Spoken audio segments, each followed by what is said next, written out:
వంశీ ఇప్పటికే ప్రోమో చూస్తే మీకు అర్థమైపోయి ఉంటుంది అండ్ సిచ్యువేషన్ కూడా మీకు అర్థమై ఉంటుంది. నేను వంశీని ఈరోజు తీసుకురావడానికి గల కారణం ఏంటి, డీప్గా అంటే లాస్ట్ టైం చేయడం జరిగింది ఒక టాపిక్ మీద.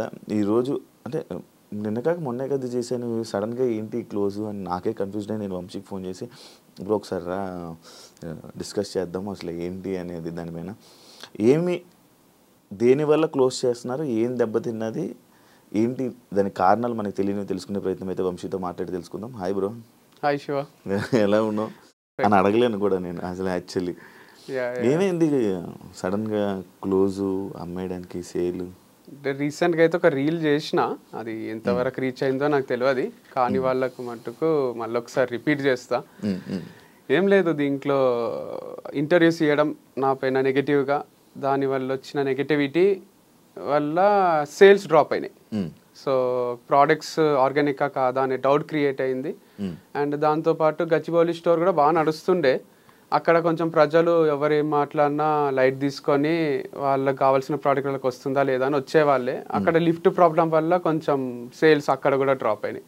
2 మెయిన్ రీజన్స్, ఒకటి నెగటివ్గా ఇంటర్వ్యూస్ ఇవ్వడం వల్ల వంశీ మంచోడు కాదు అనేది, అండ్ ప్రోడక్ట్స్ మంచివి కాదు అనేది. అది బాగా ఇంకిపోయింది అనుకోండి మైండ్స్లోకి.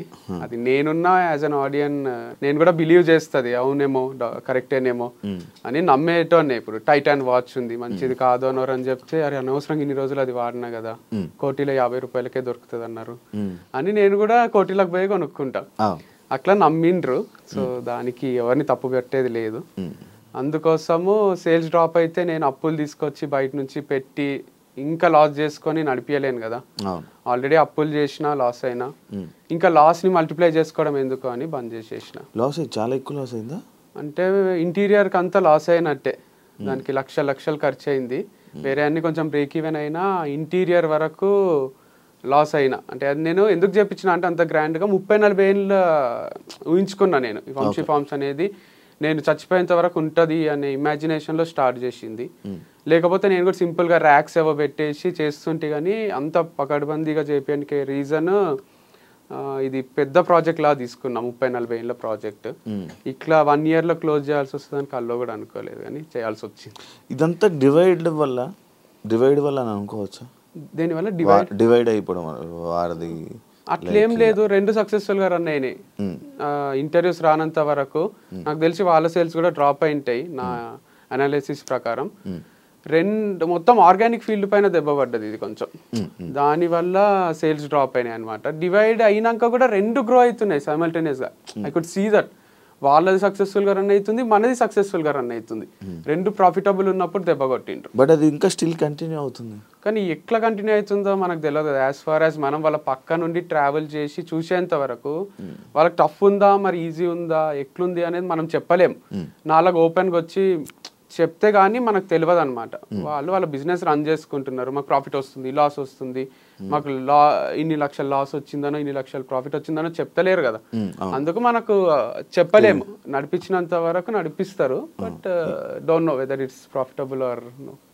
వంశీ ఫార్మ్స్లో ప్రొడక్ట్స్ చాలా హై క్వాలిటీ, ఎక్కువ క్వాలిటీ కానీ లేకపోతే రేట్లో కానీ ఎక్కువ హై పీక్లో ఉండడం వల్ల, అంటే క్వాలిటీ పెరిగితే ప్రొడక్షన్ ఏదైతే పెరిగిందంటే ఆటోమేటిక్గా రేట్లు పెరిగితే అన్నీ పెరుగుతుంది, దానివల్ల బిజినెస్ డౌన్ అయ్యింది అని నెటిజన్లు అంటున్నారు. అదేం లేదు, అంటే రేట్స్ అట్లున్నప్పుడు కూడా వీళ్ళు ఎవరైతే నెగటివ్ స్ప్రెడ్ చేయలేదో సేల్స్ బాగానే ఉండే. అట్లాంటప్పుడు ముందు రేట్స్ కి తర్వాత రేట్స్ కి పెద్ద తేడా లేదు, ముందు రేట్సే కంటిన్యూ చేస్తూ వచ్చిన. రేట్స్ ఎక్కువ అనేసరికి ఇప్పుడు మనకు రేంజ్ రోవర్ కార్ కూడా ఎందుకు కొంటావు 1.5 కోటి పెట్టి, నువ్వు మంచిగా ఇది కియానో ఏదన్నా తీసుకో టాప్ మోడల్ అయిపోతుంది, సేమ్ ఫీచర్స్ ఉంటాయి అంటే మనకు కూడా సేమ్ ఇంజన్ దాంట్లో కూడా ఉంటుంది అంటే డౌట్ వస్తుంది కదా.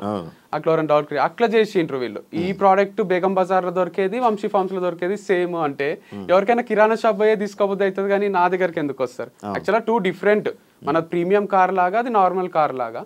బట్ స్టిల్ పీపుల్ బిలీవ్ చేయలేదు, అరే నువ్వు డబ్బులు దోచుకోనికనే పెట్టినావు అనుకున్నారు.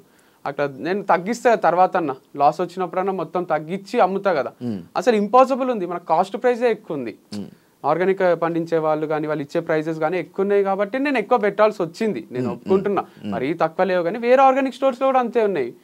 నాది ఒక్కటే ఎక్కువ వీడియోస్ చేసి రోజు రెండు చేసి అందరికి ఈడెంతున్నాయి చూద్దామని వచ్చి రేట్ల పైన కూడా వీడియోలు చేసిండ్రు. అట్లా మొత్తం అది కొంచెం బాగానే ఎఫెక్ట్ అయింది. కాదు ఇది ఎలా ప్రూవ్ చేయగలరు నార్మల్గా వంశీ?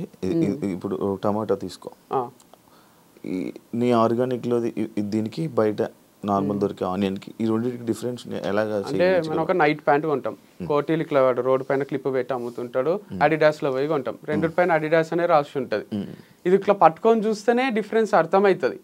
అట్లనే టొమాటో కూడా ఇది హైబ్రిడ్ ఉంటుంది కొంచెము, ఇది నాటు దానిలాగా ఉంటుంది. అండ్ దీనికి కొన్ని పుచ్చులు ఉంటాయి మన నాటు దానికి, ఇది ఆర్గానిక్ పండించిన దానికి, ఎందుకంటే పురుగులు మొత్తం చచ్చిపో కొంచెం తినేసి ఉంటాయి. సో డిఫరెన్స్ అర్థమవుతుంది, రెగ్యులర్గా ఈ ఫీల్డ్లో ఉన్న వాళ్ళకి అర్థమవుతుంది. లేకపోయినా రెగ్యులర్గా పండించే వాళ్ళు ఫార్మర్స్ ఉన్నారు, అందరికి నోటెడ్ వాళ్ళకి ఒక గ్రూప్ ఉంటుంది. పాస్ట్ 5 years 6 years 10 years నుంచి వాళ్ళ దగ్గరనే తీసుకుంటున్నారు అందరూ, వాళ్ళ దగ్గర నుంచే అమ్ముతున్నారు అందరు. సో అందుకోసము దీంట్లో కనుక్కోవడం పెద్ద విషయం కాదు, రెగ్యులర్గా వాడే వాళ్ళకి అర్థమైపోతుంది. టాటా సాల్ట్ ఎంత వేయాలి, ఆశీర్వాద్ ఎంత వేయాలని మన అమ్మకి అర్థమవుతుంది కదా, ఒక్కొక్క సాల్ట్ ఒక్కొక్క ఉప్పు క్వాంటిటీ ఉంటుంది దాంట్లో. అట్లా అందరికి అర్థమైపోయింది లేండి, ఇది వాడే వాళ్ళకైతే. కొత్త వాళ్ళకి మెల్లగా అర్థమైంది. ఇంకొకటి ఈ పాయింట్స్ అన్ని ఆడియన్స్ పాయింట్స్, ప్రొడక్షన్లో దమ్ము ఉంటే సేల్స్ అవుతాయి, కానీ అమ్మాయిలని అంబాసిడర్గా పెట్టుకుంటే సేల్స్ ఏమవుతాయి అంటే అదే రీజన్ అయితే సంతూర్ మమ్మీ అని సంతూర్ యాడ్ చేయరాదు. ప్రొడక్షన్ చేసుకొని అమ్మాయిని పెట్టకుండా సంతూర్ డాడీ అనో లేదా ఊరికే ఏదేదో చేసేసేయాలి, అట్లా ఉండదు కదా. ఇది వన్ ఆఫ్ ది స్ట్రాటజీస్ అంతే. అమ్మాయిని పెడుతున్నాడు అబ్బాయినా అంటే నేను అనేది, ఇప్పుడు నేను ఇంకొక అమ్మాయితో చేస్తున్నా కాబట్టి ప్రాబ్లం, కానీ ఒకవేళ నా కంపెనీలో నేను సీఈఓగా వెనకాలనే ఉండి ఇంకొక అబ్బాయిని అమ్మాయిని పెట్టి చేస్తే వీడియో, విరాట్ కోహ్లీని అనుష్కాని వాళ్ళు పెట్టినట్టు, అప్పుడు ఎవ్వరికి ప్రాబ్లం రాకుండే. వీడు ఈ పని నేనే చేసి ఆ పని నేనే చేసి వీడు అన్ని చేస్తాడా, వీడు వీడియోలు చేస్తాడు, వీడు వెనకాల ఉంటాడు, ముందుంటాడు, తిరుగుతుంటాడు, రోజు వస్తాడు స్క్రీన్ పైకి అనే ఫ్రస్ట్రేషన్ తప్ప. దీంట్లో అమ్మాయి వేరు అబ్బాయి వేరు అనుకోండి, ఒక వీడియోకి అట్లా 10 వీడియోస్ చేపిస్తా, మళ్ళీ వాళ్ళకి డబ్బులు ఇచ్చి మళ్ళీ 10 వీడియోస్ చేపించింటే అబ్బాయి మీద ఎవరికి కోపం రాదు. అరే ఈడు మోడలే ఆమె మోడలే అనుకుంటుండ్రి, ఈడ సీఈఓ నేనే మోడల్ నేనే అయ్యేసరికి ప్రాబ్లం వచ్చింది. నేను స్క్రీన్ బిహైండే ఉండాలి, నేను బయటికి ట్రిప్స్ వేస్తూ అది కూడా పని చేసేసరికి అందరు ఎంజాయ్ చేస్తున్నా అనుకున్నారు, but it was two tough. So అంత సింపుల్ ఏం లేకుండే, అది కూడా బాగానే బిల్డ్ చేసిన. సో సత్తా ఉంటే ప్రతి ఒక్కరిగా కోటీశ్వరులు అయిపోతారు కదా ప్రోడక్ట్ లో. ప్రమోషన్ కి కూడా సత్తా ఉండాలి, అందుకే కదా సినిమా కూడా ఇన్ని ఆడియో ఫంక్షన్లు పెట్టి ఇంత చేసి మా సినిమా చూడండి రండి అని చెప్పుకుంటారు. మరి సత్తా ఉంటే సినిమా రిలీజ్ చేసేసేయాలి, వదిలేసేయాలి, వస్తారు, థియేటర్లు పెరుగుతూ పోతాయి, అట్లా ఉండదు కదా. రీసెంట్ గా ఇంకొక అమ్మాయిని పెట్టి మళ్ళీ చేసావు కదా, మరి వర్కౌట్ అవ్వాలా? వర్కౌట్ కాలేదు, మస్తు లాస్ వచ్చింది. ఊటీ పోయినాం కదా, జనరల్ అట్లా ఊటీ పోయి వీడియో చేస్తే మస్తు లక్షలు వస్తాయి నాకు సేల్స్. అక్కడ అయిన ఖర్చు కన్నా ఇక్కడ వచ్చే ప్రాఫిట్ ఎక్కువ ఉంటది. ఇప్పుడు అక్కడ ఖర్చు అవుతుంది, ఇక్కడ ఏమొస్తలేవు, అమ్మాయికి డబ్బులు ఇవ్వాలి, నేను డబ్బులు పెట్టుకోవాలి. ఒక్కొక్కసారి ఏడన్నా ఇక్కడ హోటల్లో టీ తాగుదామా అంటే ఏదన్నా రోడ్డు పైన తాగితే బాగుంటది కదా, ఈ అమ్మాయి ఎందుకు ఆడ తాగుదామంటుందే అనిపిస్తుండే ఫీలింగ్. అంత టఫ్ టైమ్స్ కూడా ఉన్నాయి. అంటే 5 స్టార్ హోటల్లో తినలేని పరిస్థితి, 3 స్టార్ హోటల్లో కాకుండా రోడ్ పైన అమ్ముతారు చూడండి వీళ్ళు, మన క్యాబ్ డ్రైవర్స్. నేను కూడా చాలా సార్లు అక్కడ తిన్నా, అన్నపూర్ణ స్టూడియోస్ లో. మంచిగా ఉంటది అది, ఫ్రెష్ గా. ఎంత 150 130, అదే ఆంటీది కూడా ఒక ఫేమస్ అయింది, అది చాలా టేస్ట్ అనిపిస్తుంది. అమ్మాయిలు కొంచెం డిస్కంఫర్ట్ ఫీల్ అవుతారు కదా, కానీ అంత టఫ్ నడిచింది సిచ్యువేషన్. అంటే వీళ్ళకి హోటళ్లలో తినిపియలేక, బయట ఎక్కడన్నా తింటే బాగుండు అన్నంత డబ్బు కష్టాలు వచ్చినాయి. అందుకు వీడియోస్ కూడా ఫార్మర్స్ ని కలవడం, డిఫరెంట్ ప్లేసెస్ కి పోవడం. తుని పైన హనీది ఒక వీడియో చేసిన, ఏం సేల్స్ వస్తలేవు, ఎవరు కొంటలేరు. సో అప్పుడు అనుకున్నా, అరే ఇది ఇట్లా కాదు, ఆపేసేయాలిగా. కాదు, ఇప్పుడు వేరే వాళ్ళు చేశారు, నీ మీద ఒక నెగిటివ్ స్ప్రెడ్ చేయడానికి బయటకు వచ్చి వీడియోలు చేశారు, వాళ్ళు మేబీ వర్కౌట్ అయ్యింది అనొచ్చు, నీకు సేల్స్ తగ్గిందంటే వాళ్ళది వర్కౌట్ అయ్యింది అనొచ్చు. మరి అలానే నీ గురించి నువ్వు చెప్పడం కానీ, లేకపోతే నీ దగ్గర ఉన్న అమ్మాయిలు కానీ ఎవరైనా వాళ్ళకి చెప్పి ట్రై చేయాలి, కానీ ఎండ్ చేయడం కరెక్టా? అంటే జిద్దులాగానే పోరాడినా చాలా రోజులు లేదు, గివప్ ఇయ్యరాదు, నేను గివప్ ఇచ్చే క్యాండిడేట్ కాదు. అందరు కూడా వంశీ అయితే గివప్ ఇయ్యర్లే, ఏదో ఒకటి చేస్తారులే అనే ఉంది, నాకు కూడా ఉంది. సో మొన్న రీసెంట్ గా ఒకటి 15 days బ్యాక్ ఇంటర్వ్యూలో కూడా అదే చెప్పింది, 30 years వరకు నడిపిస్తానే అన్న.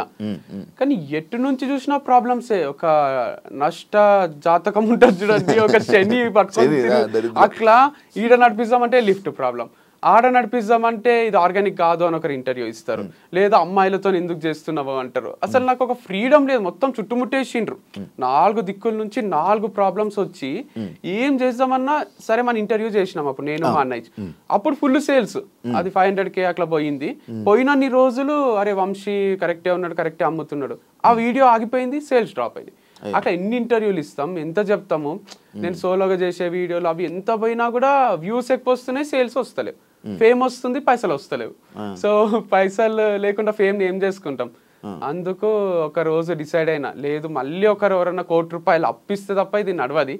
మళ్ళీ ఒక ఇన్వెస్టర్ని పట్టుకొని ఇన్వెస్ట్ చేయించి ఆయన లాస్ చేయించి మనం లాస్ అయ్యే దానికన్నా నేను ఈజీగా నమ్మేయగలను. సరే ఇన్వెస్ట్ చేయండి, మీకు నాకు షేర్ కూడా ఉంటుంది, అది ఇది అని చెప్పి అందరికీ కూడా ఫ్రాంచైజీలు కూడా ఇవ్వచ్చు. నేను వచ్చి రోజు షాప్కి అడుగుతుండ్రి, మేము 20 లక్షలు ఇస్తాం, 10 లక్షలు ఇస్తాం, మాకు ఫ్రాంచైజీ టీ టైమ్ అవి పెట్టుకుంటారు. అట్లా నేను ఒక తక్కువనే పెట్టి నామినల్ ప్రైస్ 5 lakhs అట్లా అందరికి ఫ్రాంచైజీలు అమ్మేసింటే విజయమాల్య అన్ని పైసలు ఉంటుండేనేమో. ఎందుకంటే అంతమంది అడిగిండ్రు వైజాగ్ నుంచి, విజయవాడ నుంచి. చేస్తే ఏమైతుంది, అది నేను దగ్గర ఉండి చూసుకోలేను కదా. నిజంగానే కిరాణా షాప్ లో తెచ్చి అమ్మిండు అనుకోండి, వంశీ అమ్ముతున్నట్టు అయిపోతుంది. వంశీ ఫార్మ్స్ లో ఈ ప్రోడక్ట్ దొరికింది అని వస్తుంది కదా.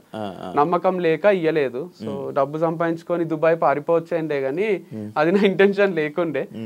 సో అది నమ్మకం కోల్పోయినాక ఇక ఫ్రాంచైజ్ కూడా ఏమి ఇస్తాం. మరి ఇప్పుడు ఈ ఫ్రాంచైజ్